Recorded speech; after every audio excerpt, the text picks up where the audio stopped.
Bonjour.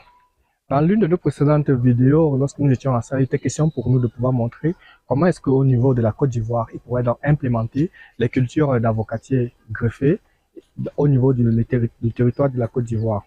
Et dans cette vidéo, il était question pour nous de vouloir repartir donc les zones agroécologiques en 4 zones. On avait donc la zone subsaharienne qui prenait Fek et Korogo Odjene. Et puis, nous avons donc la zone de transition qui était donc Boaké, la zone donc forestière de l'Ouest et le Grand Sud.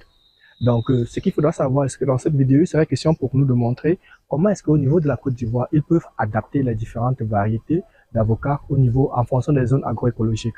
La première des choses, c'est que au niveau de la Côte d'Ivoire, il y a une des zones qui pourront prendre toutes les différentes variétés que nous avons ici là et qui n'auront pas du mal à s'adapter. Il s'agit donc de la région de l'ouest de la Côte d'Ivoire, plus précisément donc Man, Daloa à partir de Daloa, Man, Issia, en allant vers Touba et Biancouma, toutes ces différentes zones de 18 montagnes sont des zones qui sont favorables pour toutes les différentes variétés. Toutefois, ceux qui se trouvent au niveau du grand sud de la Côte d'Ivoire, que ce soit Abidjan, Dabou, Grand Lao, Agboville, Divo, sont donc des zones où nous aurons plus des variétés donc de basse altitude. Et ces variétés donc de basse altitude que nous allons parler dans ce cas sont les variétés telles que nous avons ici la variété Bot 7, Bot 8, nous avons la variété Tonnage et puis aussi nous avons enfin la variété Nixon. Ça, ce sont des variétés qui sont adaptées pour des basses altitudes et ce sont celles que nous avons mises ici sur cette superficie.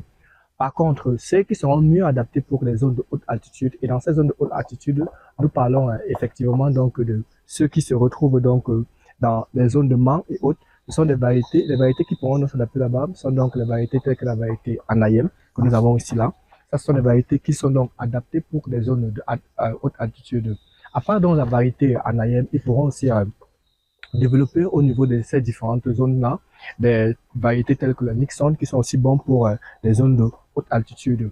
Et en plus de cela, il faudra savoir que ceux qui se retrouvent donc dans les zones de centre comme Yamsokro, Boisflé, pourront donc prendre les variétés d'avocatiers de basse altitude. Et ceux-là ont donc la capacité de pouvoir, au bout de 2 ans, 2 ans et demi, donner la production escomptée qu'il faut.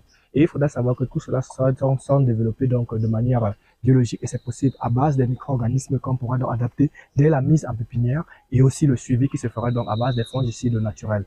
Et puis maintenant, la dernière chose qu'il faudrait savoir, c'est que la possibilité donc de faire la production de l'avocat au niveau de la Côte d'Ivoire pourront donc engager dans ces différents variétés, à savoir ceux du groupe A qui sont adaptés pour la haute altitude et ceux du groupe B qui sont adaptés pour les zones de basse altitude. Et maintenant, ceux de l'ouest pourront donc prendre aussi bien ceux du groupe A que du groupe B. Et pourtant, ceux du Grand Sud, Boaké, Boisflé, Divo, jusqu'à l'arbre des Bondoukou, pourront donc prendre ces variétés de tonnage, Bot 8, Bot 9, qui sont donc celles qui sont mieux adaptées pour ces différentes zones-là. Donc voilà ce que nous avons à présenter pour ce qui est donc la production de l'avocat au niveau de la Côte d'Ivoire et comment est-ce qu'ils pourront donc adapter cela durant toutes les différentes et faire aussi un type de substitut afin de pouvoir permettre à ce que au niveau de la Côte d'Ivoire, c'est aussi un bastion de production de culture donc d'avocats. Merci.